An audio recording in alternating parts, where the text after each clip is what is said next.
दोस्तों आज हम एक best self help book physiology of money की समरी देखने वाले हैं। इस बुक में ऑथर बताते हैं कि पैसे के कुछ रूल्स होते हैं, जो इन रूल्स को फॉलो करता है नो मैटर कि वो कोई भी हो, पैसा उसके पास आता है। तो चलिए वो रूल्स एक एक करके डिस्कस कर लेते हैं। Number 1, luck and risk. ये पॉइंट कहता है कि लक एक रियलिटी है, यानी कुछ लोग ज़्यादा लकी होते हैं दूसरों के कंपेयर में, लेकिन लक को एफर्ट से अलहदा नहीं किया जा सकता। यानी जो लोग लकी होते हैं इसका ये मतलब नहीं कि उन लोगों को बिना कोई एफर्ट लगाए बहुत बड़ी कामयाबी मिल जाती है, बल्कि वो भी दूसरे लोगों की तरह मेहनत करते हैं। हाँ, उनको दूसरे लोगों के कंपेयर में अच्छे रिजल्ट्स मिलते हैं। इसलिए आप लक पे टोटली रिला नहीं कर सकते, एफर्ट तो आपको लगानी ही पड़ेगी और आपको कई जगहों पर कामयाबी पाने के लिए बड़े बड़े रिस्क भी लेने होंगे। एक नया बिजनेस स्टार्ट करते वक्त भी आपको रिस्क लेना होता है, कोई इन्वेस्टमेंट करते वक्त भी आपको रिस्क लेना होता है। अगर आप रिस्क को मैनेज करना अच्छे से जानते हैं तो आप लकी होते हैं, यानी आपको लॉस कम से कम होता है। तो लक कोई मिथ नहीं, ये आपके एफर्ट और आपके रिस्क मैनेजमेंट एबिलिटी से जुड़ा है। इसलिए आपको जितनी बड़ी कामयाबी पानी है उतने बड़े रिस्क लेने होंगे। Number 2, focus on your values. यह पॉइंट कहता है कि आपकी वैल्यूज़ और आपकी एबिलिटीज़ ही आपकी सबसे बड़ी स्ट्रेंथ और सबसे बड़ा पोटेंशियल होते हैं। हर इंसान के अंदर नेचुरली कोई ना कोई ऐसा टैलेंट होता है जो उसे एक सक्सेसफुल पर्सन बना सकता है। अब कुछ लोग अपने टैलेंट का पता लगा लेते हैं और उस पर काम करके उसमें बेस्ट बन जाते हैं और एक सक्सेसफुल लाइफ जीते हैं। और बहुत सारे लोग या तो अपने टैलेंट का पता ही नहीं लगा पाते, या अगर उन्हें अपने टैलेंट का पता चल भी जाता है फिर भी वो इस पे फोकस करने की बजाय दूसरी चीज़ों की तरफ डिस्ट्रैक्ट हो जाते हैं।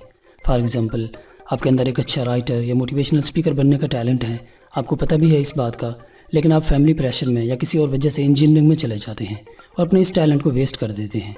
तो आपका रियल पोटेंशियल और आपकी रियल वैल्यू आपका टैलेंट ही होता है। अगर आप अपने इस टैलेंट को फाइंड करके उस पर काम करते हैं तो आप एक एक्स्ट्रा ऑर्डिनरी लाइफ जी सकते हैं।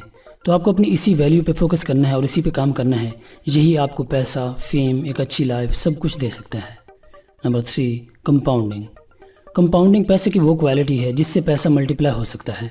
यानी पैसे में ये एबिलिटी है कि वो मल्टीप्लाई हो सकता है, लेकिन ये आप पे डिपेंड करता है कि आपके पास आए हुए पैसों का आप वन टाइम बेनिफिट लेते हैं या उसकी कंपाउंडिंग क्वालिटी को यूज़ करके उस पैसे से और पैसा बनाते हैं। अगर आप अपनी इनकम के सारे पैसे खर्च कर देते हैं तो आपने उनका जस्ट वन टाइम बेनिफिट लिया, इसलिए आप रिच नहीं बन सकते क्योंकि आपने अपने पैसों की कंपाउंडिंग क्वालिटी को यूज़ नहीं किया। अब इस क्वालिटी को यूज़ करना कैसे है? इसका बेस्ट वे है स्टॉक मार्केट में इन्वेस्टमेंट या अपने बिजनेस में इन्वेस्टमेंट। लोग कहते हैं कि स्टॉक मार्केट बहुत रिस्की है। हाँ, वाकई में ये रिस्की है, लेकिन उन लोगों के लिए जो इसका नॉलेज गेन किए बिना इसमें तुक्का लगाकर इन्वेस्ट करते हैं, तो ऐसे में उनको लॉस के सिवा और कुछ मिलना भी नहीं है, बिकॉज हर काम को करने से पहले उसे सीखना पड़ता है। स्टॉक मार्केट कोई खेल नहीं, दुनिया का सबसे बड़ा बिजनेस है। इसे सीख कर इसमें लॉन्ग टर्म के लिए इन्वेस्टमेंट करें या फिर म्यूचुअल फंड्स में इन्वेस्ट करें। यहाँ आपके पैसे बहुत तेज़ी से मल्टीप्लाई होते हैं। और third richest man of the world, Warren Buffett, जिनका सारा पैसा स्टॉक मार्केट में ही है, पैसे की इसी कंपाउंडिंग क्वालिटी की वजह से इतने बड़े अमीर हैं। स्टॉक मार्केट में तो हज़ारों लोग इन्वेस्ट करते हैं, लेकिन शेयर्स की थोड़ी सी प्राइस बढ़ने पर उन्हें बेच देते हैं, इसलिए वो भी पैसे की इस क्वालिटी को यूज़ नहीं कर पाते। कंपाउंडिंग के लिए आपको लॉन्ग टर्म इन्वेस्टमेंट करनी होती है। Number 4, freedom.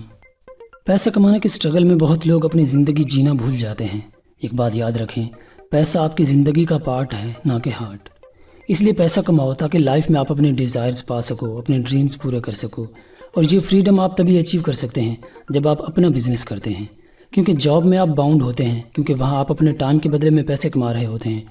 इसलिए वहाँ आपके टाइम पर आपका कंट्रोल नहीं होता, आप कभी भी कहीं भी आ जा नहीं सकते। लेकिन जब आप अपना बिजनेस करते हैं तो आपका टाइम फ्री होता है, दूसरे लोग आपके लिए काम करते हैं, तब रियल फ्रीडम आपको मिलता है। आप जब चाहो जहाँ चाहो जा सकते हो। तो इसलिए आपको एम रखना है अपनी फ्रीडम को। जॉब में आप अपना पूरा टाइम यूज़ करते हैं जो कि लिमिटेड होता है आपके पास, जबकि बिजनेस में टाइम आपके पास बहुत ज़्यादा होता है, क्योंकि जितने लोग आपके लिए काम कर रहे होते हैं उन सब का टाइम आपका होता है। जितने ज़्यादा लोग आपके लिए काम कर रहे होंगे आपकी इनकम उतनी ही ज़्यादा होगी। यानी आप अपना टाइम फ्री रखकर दूसरों के टाइम को यूज़ करके उससे पैसे कमा रहे होते हैं। जॉब में आप अपने लिए अकेले कमा रहे होते हैं, बिजनेस में बहुत सारे लोग मिलकर आपके लिए काम कर रहे होते हैं, यानी वो सब मिलकर आपको पैसा कमा कर दे रहे होते हैं। इसलिए वहाँ पर आप कम टाइम में ज़्यादा पैसे कमा सकते हैं। Number 5, saving. अगर आप अपनी वेल्थ के सफ़र की शुरुआत कर रहे हैं तो इसमें सबसे इम्पॉर्टेंट होती है आपकी सेविंग। आपके वो एक्सपेंसेस जिनके बिना आपका काम चल सकता है, उनसे आपको अपने खर्चे कट करके सेविंग करनी है। जब सेविंग अच्छी हो जाए तो इससे आप अपना कोई बिज़नेस भी छोटे लेवल से स्टार्ट कर सकते हैं, या उन पैसों को किसी ऐसी जगह इन्वेस्ट कर सकते हैं जिसका आपको नॉलेज या एक्सपीरियंस हो, ताकि उन पैसों से आप और पैसे कमा सको। तो वेल्थ के सफ़र की शुरुआत के लिए सेविंग आपको हेल्प करती है। तो दोस्तों इस वीडियो में हमने 5 पॉइंट्स देखे जो वेल्थ क्रिएट करने के लिए हेल्पफुल होते हैं। Number 1, luck and risk. Number 2, focus on your values. Number 3, compounding quality of money. Number 4, business can give you freedom. Number 5, saving helps you start making wealth. दोस्तों अगर video आपको काम की लगी तो इसे लाइक कर दें, और अगर फ्यूचर में ऐसी नॉलेजेबल वीडियोस आप मिस नहीं करना चाहते तो इस चैनल को सब्सक्राइब कर लीजिए। Thank you so much. दोस्तों हमारा मिशन है लोगों में बुक्स पढ़ने का शौक़ पैदा करना। अगर आप इस ग्रेट मिशन का हिस्सा बनना चाहते हैं तो हमारे चैनल को ज्वाइन कर लीजिए। वीडियो को लाइक करना और अपना खूबसूरत कमेंट देना मत भूलिए।